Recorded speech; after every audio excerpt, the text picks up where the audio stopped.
Okay, welcome po sa ating first edition ng video tutorial. If you are an engineering students or planning niyo po mag-take ng any course sa engineering, no? So electrical, mechanical, civil, so etc.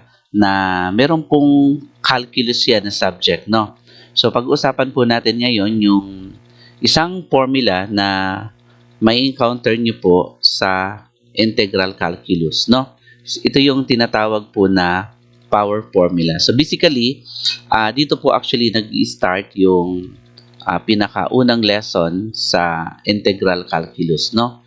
So power formula. So ituturo ko po sa inyo ano po yung mga techniques paano mag-solve ng isang problem under this formula. And sa mga susunod po na video na gagawin ko, pag-uusapan naman po natin yung iba pang formula like yung sa logarithms, exponential, sa trigonometry, so and etc. No? So ngayon magpo-focus lang po tayo dito sa power formula. So basically makikita niyo po sa libro na yung ginagamit po dyan is ito, no? So the integral of u raised to n du. So ang integral po natin is u raised to n plus 1 over n plus 1 plus c. So, yan yung ating formula. And ang pinaka-condition po dito, so tandaan natin, ang n po dito ay hindi po dapat equal sa negative 1. Yan yung pinaka-condition po dyan, no? So, meron po kayong makikita na integrand, no? So, sa loob ng integral sign, itong u raised to n na to. So, tandaan nyo po na yung ating u na naka-raise sa n, yun po yung kinukuha yung derivative. Yung pinakasikreto niyan, no? Yung u po na yan, pwedeng monomial yan, single variable. Pwede rin po yan maging binomial. Pwede rin yan maging radical o trigonometric expression o rational expression. Okay? So, iba-iba po yung format. So ngayon, ang pinaka-importante po dito para masabi yung power formula is dapat po yung u, hindi kasama yung n. Huwag yung sasama yung n, ha? Pag dinifferentiate nyo po yung u at lumabas po yung derivative niya sa loob ng integral sign, ibig sabihin nakikita nyo yung derivative, automatic po power formula. Basta ang usapan ay hindi po negative 1 yung exponent. Okay? Yun po yun. So ngayon, bibigyan ko po kayo ng iba-ibang value ng u, different conditions para makita nyo po na power formula pala yung ginagamit. Okay, so dito po, kailangan na meron na kayong mastery dun sa different types of differentiation. Kasi expected po, pag nag-aral kayo ng power formula, dapat yung different types ng derivatives, alam nyo na po yan. Kaya di ko na siya ituturo dito, no? So, and then, yung mga identities, algebra, yung mga rules sa algebra, expansion po niyan. So, given na po na marunong na kayo. So, again, this video tutorial is designed po ito dun sa mga nagtitake ng engineering courses. So, kung kayo po ay first time na mag-take nito, so hindi rin po kasi ganun kadali, na aralin yung isang power formula. That's why I am here, Engineer Reggie Maigi. So, I am a licensed electrical engineer, licensed master electrician. So, nandito po ako para i-share sa inyo yung mga tips na natutunan ko po dito sa topic na to. Okay, again, ang ating focus sa video na to ay doon lang po sa power formula. Okay na? Sige, start na po tayo. By the way, ang aking reference book po na ginagamit ay yung Differential and Integral Calculus by Love and Rainville. No, kung meron po kayong ganyang libro, so doon po manggagaling yung mga questions na ibibigay ko. But dito po sa slide na nakikita nyo sa inyong screen, so wala po akong pinapakitang question because what I want is to help you na ma-develop po yung tinatawag na analysis. Kasi napaka-importante po kasi niyan if you are an engineering students na pag nakita nyo po yung problem, so ayan, so ma-develop po yung inyong analysis. So, hindi po yung memorization, no? So, kaya dito, so surprise yung mga question na ibibigay ko. So, kasi nga, kailangan po na ma-develop yung inyong analysis. Okay? Sige po.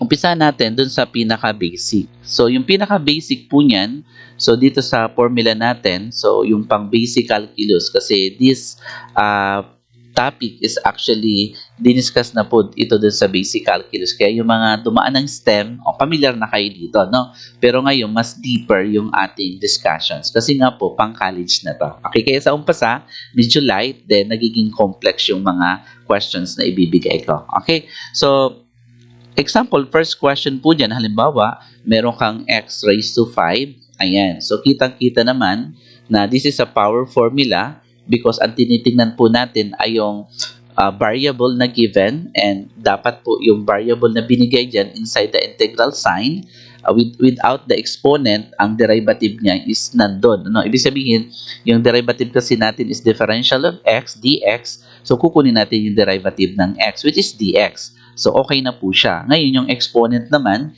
is not equals to negative 1. It means this is a direct example, no, of a power formula. So, ang gagawin lang natin is mag-plus ng 1. Kaya, we have x to the 6th power over 6 plus c. By the way, dito po pala sa integral calculus is you can always counter-check your answer. So, basically, yung ating sagot, no, ito pong answer natin na to, pwede nyo po siyang i-differentiate. And basically, babalik yan dun sa given natin. Remember, ito pong given ito is derivative po. Ibig sabihin, yung integral po niyan, yung integral is simply naghahanap po tayo ng function na kung saan yung magiging derivative niya, yung expression na yon ay magbibigay ng derivative na nandun sa loob ng integral sign. And basically, yung x to the 6th power over 6, no, plus c, pagka yan po ay dinifferentiate natin, o di ba, magiging 6x minus 1 kasi yung power rule, di ba? Magiging 6x raised to 5 over 6. Makakancel yung 6. So, magiging x raised to 5 na lang, di ba? Kung isusulat ko po yan, so kung kukunin ko yung pag-check po niyan, so for checking, di ba, 6x raised to 5, di ba, over 5, yung pag-differentiate, then you need to add the x kasi wala naman tayong y equals. Yung y prime, hindi po siya applied, no? So, ganito lang siya. And basically, over 6, no? Over 6 yung denominator copy. So, makakancel po siya. And matitira po yung x to the 5th power dx, which is yung given natin. Okay, kaya ganun po siya. You can always counter-check if you want. Pero hindi po siya actually totally required na gawin, no? So, hindi naman. Okay, ito yung pinakaunang example, basic. Ngayon, another example is pwede rin po nalagyan siya ng constant. Yan, may constant. Let's say for example, we have 4x to the 7th power dx. Ayan, pag may constant po, so tandaan natin yung constant is a multiplier. So, pwede mo po siyang ilabas inside the integral sign. O, kasi dun sa formula natin, di ba, dapat po ang nandun lang ay yung u raised to n and then yung du. It means, ang constant po is ilalagay mo lang sa loob ng integral sign if derivative siya. And that is the rule, no? Ngayon, kung di naman siya derivative, so ang gagawin nyo lang po, this is dx, ang gagawin nyo lang po is simply, ilabas nyo na lang siya. And multiplier. And again, so, to integrate, again, 7 is not, di naman siya negative 1, di ba? So, again, add mo lang ng 1, no? 4x raised to 8, so over 8 plus c. Ayan na po yung magiging integral niya. Okay? Then, always, lowest term, no? 4 over 8 is 1/2. So, pwede mong sagutin to na 1/2 x raised to 8 plus c, no? So, yung ibang format, ginagawa, x to the 8th power over 2. So, parehas lang naman siya, di ba? Okay. And again, you can always counter-check. Pag binaba mo yung 8, 8x raised to 7 over 2. Yung 8 over 2 is 4. Yan, 4x raised to 7 dx, di ba? So, nakikita natin na tama. Yan na po yung pinaka-basic. And then, ayan. So, dadagdagan natin. So, in third example, so, paano kung marami po siya? Kasi pwedeng dumami yan eh. Pwedeng halimbawa, nagkaroon ka na ng 2x cubed, yan, minus, let's say, meron ka na ditong 6x plus 5. Yan, okay? Diba? So, ayan. So, naging, naging polynomial na, no? Kasi, kanina. So, monomial lang yan. No? So, ngayon, we have algebraic expression tayo, pero polynomial. So, pag ganito po, basically, so, gagamitan na natin, engineering approach po tayo. No? So, pwede nyo na po siyang i-integrate individually, isa-isa. So, yung iba po ang ginagawa dyan, ginagawa ganyan, pinaghihiwa-hiwalay. Okay naman yun. But, basically, so, engineering tayo. So, ang gagawin po dyan is simply, pwede nun po siyang i-integrate ng sabay-sabay. So, yung constant nga yan is ilalabas mo pa. So, yun yung, yung long method, no? So, ganyan. Yan yung procedure. Okay? Pero ito, hindi ko na po siya i-recommend na gawin kasi masyado itong mahaba, no? Kasi pwede naman nating padaliin, no? O, pwede natin, ganyan po siya, no? So, kung isosolve nyo po in long method, ganyan yung ibig sabihin. Pwede mo siyang isolve, i-separate individually. So, but, in power formula, pwede mo na po siyang i-direct. Basta i-check mo lang lagi yung exponent, no? So, syempre, ang variable po dito is na given, yung u natin ay x, no? So, ang derivative niyan ay dx. Ibig sabihin, so pasok siya dun sa formula. Wala namang negative 1 na exponent. So, that's okay. Ngayon, ang kakaiba dito yung constant, no? Kasi sa constant, wala naman siya dun sa formula. Okay. So, but remember, pag nilabas kasi natin yung constant, ang matitira na lang natin ay dx. So, and we know, no? We know, kung babalikan natin yung differential calculus, anong variable yung may derivative na dx? O, di ba balik lang yan, di ba? So, kahit di nyo kabisado yung formula, so pwede nyo kasi siyang ibalik. So, magkakaroon tayo ng formula that the integral of dx is simply x, di ba? Kasi nga, yung x, pag dinifferentiate mo, dx yan, di ba? So, again, baka yung iba sabihin, sir, di ba ang derivative ng x1? Tama, kung merong y, no? Kaso wala namang y dito. So, ibig sabihin, wala po tayong tinatawag dito na dependent at independent variable. So, pag wala po kasing ganon, so, ibig sabihin, yung x magiging dx lang siya. Okay, lagi may differential of x. So, kasi nakakancel po yung dy dx, nagiging y prime siya kapag meron kang equation na, di ba? So, you have the dependent at the independent variable. So, but this time, wala naman, kaya ito po yung mangyayari. So, ngayon, tulad ng sinasabi ko sa inyo, so, pwede naman po siyang i-shortcut na, no? At yun po yung recommended ko. Ang gagawin nyo na lang is just add 1, no? Ibig sabihin, we have 2 plus 1 is raised to 4, di ba? Over 4 minus 6x squared, no? Over, plus 1 lang po ha, over 2.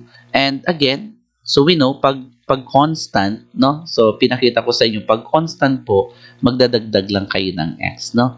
We have 5x then plus c.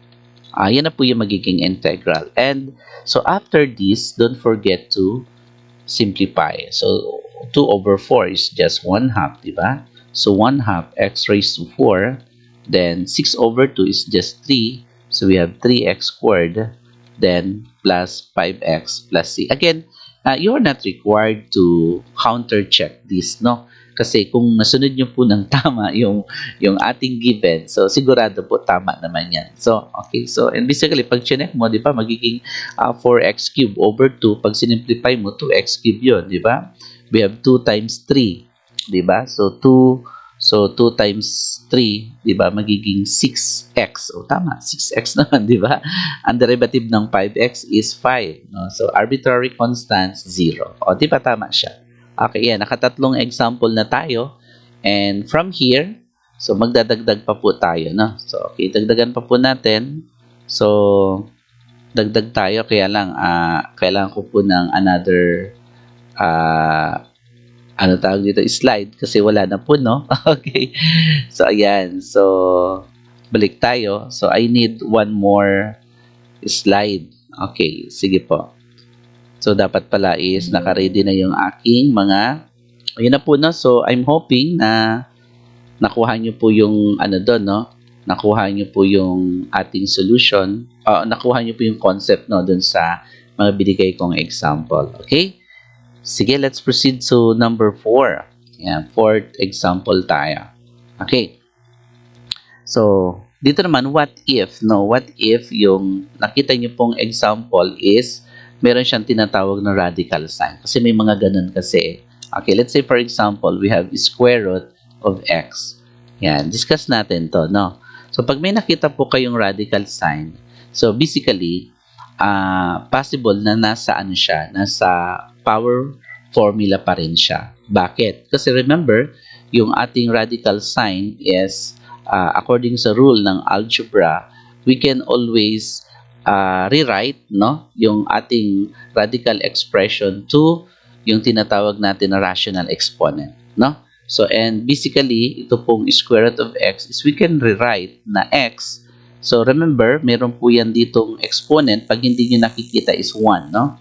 And pag square root, so we know meron yang index na 2. So, meaning, ang square root of x, no? Pwede mo siyang i-rewrite na x raised to 1/2. No, x raised to 1/2. So, parehas lang siya ng square root of x. And if you will see, no? So, kung makikita nyo po, yung x natin, yung variable na given natin sa integral, ang derivative again ay dx. So, ibig sabihin, so, pasok na naman to sa power formula at yung n natin is yung 1/2. So, hindi naman siya equal sa negative 1, di ba? So, ibig sabihin, i-integrate na natin siya. Plus 1 na lang. So, 1/2 plus 1. So, okay, 1/2 plus 1 is just 3 halves. Okay, 3 halves. Yan, over 3 halves. Okay? So, then, plus C. Okay, and then don't forget, kapag fraction po, yung denominator, kailangan po siyang i-reciprocal, no? I-reciprocal mo po siya. So, ibig sabihin, pag nire-write natin siya, kasi magiging ano yan, 1 over 3 halves, di ba? So, ang 1 over 3 halves natin sa complex fractions, no? So, di ba, magiging ano yan? Magiging 1 over 1. Itong numerator natin is we can make it 1 over 1. Yung rule po kasi natin, yung dapat apat dapat. Kung narinig nyo na po yan, no? So, ito pong 1, saka yung 2, yung naka-multiply po yan, yun yung magiging numerator mo, no? And yung 1, saka yung 3, yung inner, yun yung denominator. That's why magiging 2/3. So, in shortcut po, engineering approach tayo. So, since yung denominator is a fraction, ang pinaka-shortcut niyan is i-reciprocal mo. So, magiging 2/3. Then, x raised to 3 halves. This answer is accepted naman na po siya sa integral calculus. No? Pero kung ang pag-uusapan natin is halimbawa algebra, yan, kung mag-algebra ka, actually hindi pa po, no, hindi pa. Bakit? Kasi 'di ba kung babalikan niyo po yung algebra. So kasi we can rewrite again yung x raised to 3 halves na ano yan, square root of x cube kasi yung exponent, yung numerator, yun yung nagiging exponent. And di ba, pag binigyan ka sa algebra, no, pag binigyan ka sa algebra ng square root of x cubed, so ano ba yung rule? So you can take the square root basta yung exponent ng radicand mo ay greater than or equal to, no, dun sa index. Hanggat greater than or equal to, pwede mong kunin yung nth root niyan. So therefore, since this is square root, may 2 dyan, you can take the square root. So, meaning, ang gagawin nyo lang is, i-rewrite nyo po siya na kung 2 yung index, dapat meron kang divisible by 2. No? Kasi pwede mag-increase kasi yung ating tinatawag na exponent ng radicand. So, halimbawa, maging x raised to 5. You can make the exponent of the first variable x as multiple of 2. Magiging x raised to 4. No? Okay, so dito, in algebra, the square root of x cubed is basically square root of x squared is x, di ba? You can take the square root as x, and then meron ka pang x. So, technically, no, kung medyo mahigpit yung inyong professor, okay, plus C. So, alam ba, chinik ka sa algebra. So, yung pinaka-final answer natin is we have 2/3, no? 2/3, then x times the square root of x plus c. Okay? Pero kung multiple choice naman, and you see already yung 2/3 x raised to 3 halves plus c, okay na yon. So, pero kung nakita mo pa 'to sabay, no, anong ibig sabihin? Medyo tricky yung question. Piliin niyo 'to, 'no? Piliin niyo 'to kasi yun nga po, meron tayong rule sa algebra, no, that we can, always simplify yung ating mga radical expression. Okay, so ayan, yun na po yun, no? So, that is our fourth question. Kaya pag may mga radical sign, so ganun po siya. Okay, now let's proceed to question number 5. So, sa question number 5 is gawin natin na may fraction. Okay, dx, no? Over, let's say, x cubed. Yan. So, di ba, kung mapapansin niyo po, itong formula natin na to is wala na siya dun sa ano, no? Kumbaga yung standard format ng power formula, hindi na siya parehas. Bakit? Kasi di ba yung formula natin, u raised to n du, hindi naman siya fraction, di ba? So, meaning, pag ganito po, anong gagawin? Okay, so pwede niyo po siyang i-manipulate. So, meaning, you can use algebra, no? Yung x cubed, di ba, sa law of exponent, pwede mo siyang itaas provided na i-change mo yung sign. So, pwede po siya. So, meaning, you can rewrite, no, yung 1 over x cubed. Kasi may 1 yun dyan, no? Pag tinaas mo siya, magiging negative. And if you check the exponent, your exponent is not equal to negative 1. It means this is under, again, sa power formula. Okay? And yung x natin, ang derivative ay dx, so okay po siya. Power formula po yan. So, meaning yung ganitong mga problem, pwede nyo po siyang itaas, no? So, kaya, pag integrate natin, plus 1 lang, negative 3 plus 1, di ba? So, that is negative 2, no? Extra careful po, no? Lalo na kung may mga, professor na hindi pinapagamit ng calculator ang student. May mga ganon. So, baka gawin yung negative 4. May namamali po dyan, no? Kasi plus 1 eh. Akala nila plus 1, 3, di ba? Pag nag-plus 1 ka, 4 na yung sunod. Kasi negative to eh, di ba? So, pag nag-plus 1 ka, so, magbababa yan. Magiging negative 2 according sa law of integers, di ba? So, that's why we have negative 2 over negative 2, then plus c. Okay, and ito po is isi-simplify na lang naman natin. So, pwede natin siyang, ang 2 ay pwede mong i-rewrite na negative 1 half. No? So, negative 1 half. Yan. Then, x raised to negative 2. Okay. So, pwede na pong isagot sa integral calculus to. No? Negative 1 half x raised to negative 2 plus c. But again, may again, no? Again, so meron po kasing rule sa algebra where yung final answer dapat walang negative exponent. Kaya again, kung medyo mahigpit na naman si professor, so pwede pa siyang i-rewrite or mag-or na lang tayo, no? Mag-or na lang. Okay, para kumbaga we apply algebra. But again, some of the author is ina-accept na yan, no? So or pwede mo rin naman siyang gawing positive exponent. We have 1 here.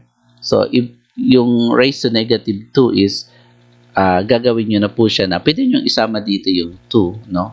2x squared kasi magiging positive siya. Okay, then plus c. And yung negative sign, ilalagay mo lang doon sa gitna. Okay, yan. Sa gitna ng, ang tawag dito is benculum, no? Benculum. Okay, so pwedeng ganyan. Ang basa dyan is negative 1 over 2x squared plus c. Okay, so pwede pong ganun, no? So either, ito, pwede na to. So kaya lang, kung mahigpit si professor, gusto nyo may algebra, positive exponent, ayan. So, siguro, dalawa na lang yung isagot mo, no? Okay, yan po, yan. Okay, yan na yan. So, mag-or ka na lang. So, pwede ito, pwede yan. Okay, so pares tama yan. So, yun lang naman po, no? Dito sa problem natin sa number 5. And, what if naman ganito, no?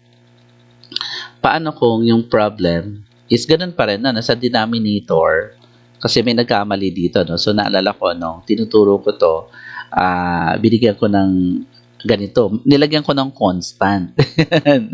Yeah, let's say lalagyan natin dito ng any exponent 2x raised to 5 yan. Again, halos similar lang naman siya dun sa number 5. But again, nilagyan ko ng constant. Yan. Anong gagawin? Okay, yung iba, sinama yung 2 dun sa pagtaas. Okay, sinama, no? Ibig sabihin, ginawa nilang integral of 2x raised to negative 5 dx. Ang tanong, tama ba yun? Okay, tama ba yun? Again, ang sagot ay, okay, sa law ng algebra, ang pwede mo lang itaas, no? Ang pwede mo lang itaas yung variable na may exponent. So, pag constant, constant po yan. Ibig sabihin, dyan na talaga yan, no? Ibig sabihin, 2 talaga, denominator or 1/2. So, di mo siya pwedeng itaas doon. Pwede mo naman siyang itaas yung 2, pero hindi na siya 2, di ba? Pag ginawa mo siyang numerator, tama, hindi na siya 2. Pag tinaas mo yan, anong gagawin mo? 1/2, ire-reciprocal mo. O, kasi dapat bumalik siya sa original. Pero bakit mo itataas na 1/2? Di ba? So, pwede mo namang gawin na yung 2 sa denominator is you can just write it outside the integral sign. Yan. Ganyan po yung tamang approach, no? Kapag mayroong constant sa denominator. Okay? We have the integral of, we have 1/2 times the integral of x raised to negative. Yun lang po yung pwedeng itaas. Then again, after this, we have 1/2. So, pwede na tayo mag-plus 1. Again, negative po yan, kaya pabawas po yung ating sagot, magiging negative 4 over negative 4 plus c. Okay, so algebra na naman. So, denominator times denominator. That's negative 1 over 8. No? Negative 1 over 8 x raised to negative 4 plus c. Okay? Then again, kung mag-OR na lang kayo, so para sigurado, kasi kung ayaw ng negative exponent, kasi nga nasa algebra, so magiging 1 ulit, no? 1, negative 1, yung negative nandito, then 8, we have x raised to 4, positive na siya, plus c. Okay? Ayan. Okay na po. Sige, I'm hoping na nasusundan niyo po yung pagkakasunod-sunod ng ating examples from the basic. Ito po, nasa basic calculus pa lang po tayo, no? So, yung mga susunod po na video na ilalabas ko, kasi sunod-sunod po ito, no, na series. So, hanggang sa maging complex yung mga tanong. So, at least dito po, makukuha nyo po yung pinaka-concept. Kasi po, mahalaga sa pag nag-aaral po kayo ng isang subject, so aralin nyo po yung pinaka-basic part niya, so bago kayo mag-touch dun sa complex part, no? So, para kumbaga, nahihimay-himay nyo po yung lesson. So, hindi kayo malilito, no? Okay, sige po. We will proceed to the next problem. So, number 7 tayo. So, in number 7, gawin natin, so, what if ito naman yung nakita nyo, no? So, meron ka ditong 4, let's say, x raised to any exponent. So, we can use, no, 4x raised to 5 minus 6x. Let's say, meron ditong nakalagay negative 2. Yan. Plus, okay, any constant. Let's say, mag-plus tayo dito na kahit anong constant. Tapos, meron pang naka-denominator. Yan. No? So, may naka-divide pa. Let's say, nakalagay doon, raised to kahit ano. And then, dx. Yan. So, anong gagawin? So, ano pong gagawin pag ganyan? No? So, pag ganito po, a-applyan natin yan ng algebra. No? Mag-algebra po tayo. So, ibig sabihin po, dapat yung denominator, i-divide po natin each term. Kasi di ba sa algebra, if you have a rational expression, di ba fraction, you have numerator and you have a denominator. Itong denominator is pwede mo siyang i-divide individually, di ba? So, kaya ganun ang gagawin natin. So, gagawin po natin, i-divide natin, and we're going to apply law of exponent, no? Sa law of exponent po, tingnan nyo lang po yung exponent dito, 5, isusubtract nyo lang to, no? Kasi pag tinaas nyo yan, magdi-negative, we subtract, no? Yun yung rule. So, 5 minus 3 is 2. Kaya, meron ka na ditong 4x squared, no? Yun yung una natin. Okay, pag ito naman cube, may dati ka ng negative 2, madadagdag yan. Madadagdagan siya ng negative 3. Kasi di ba ito is mag-change ang sign. So, kaya magiging negative 6x raised to negative 5 na siya. Yun. And basically, pagdating sa constant, mag-change lang yung exponent. Okay. Okay. So, yun na po yun. And then, Ayan na po. Okay, naging ganito na siya, no?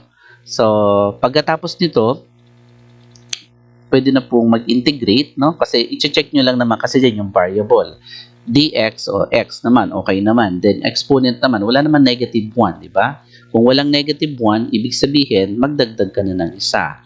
Kaya magiging 4x, then cube, di ba? Kasi plus 1 lang naman yan. Over 3, then minus 6x plus 1. So, magiging negative 4 over negative 4. Yan. Okay. Dito naman, plus 3 o plus 1 ulit. Diba? Negative 2 over negative 2. Then, don't forget to add the arbitrary constant. Ayan. So, ganun lang po. Diba? Nag-plus plus 1 lang tayo. And then, whatever the exponent, so yun din yung denominator natin. So, lagi niyong tandaan yan. Okay. And then, last part nito is simplify na lang. Yung 4/3 ay pwede nyo pong isulat na ganyan, 4/3, then x cube. Pwede ganyan kasi yung pag-write niyan. Negative, negative, magiging positive, di ba?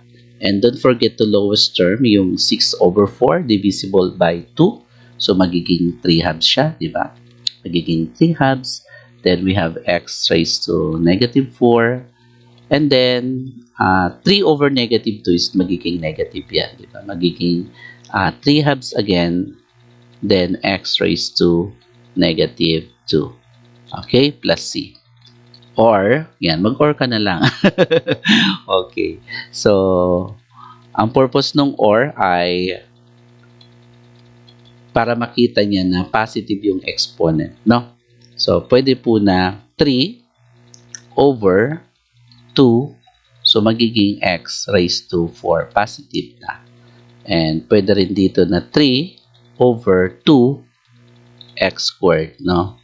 Yan, plus c.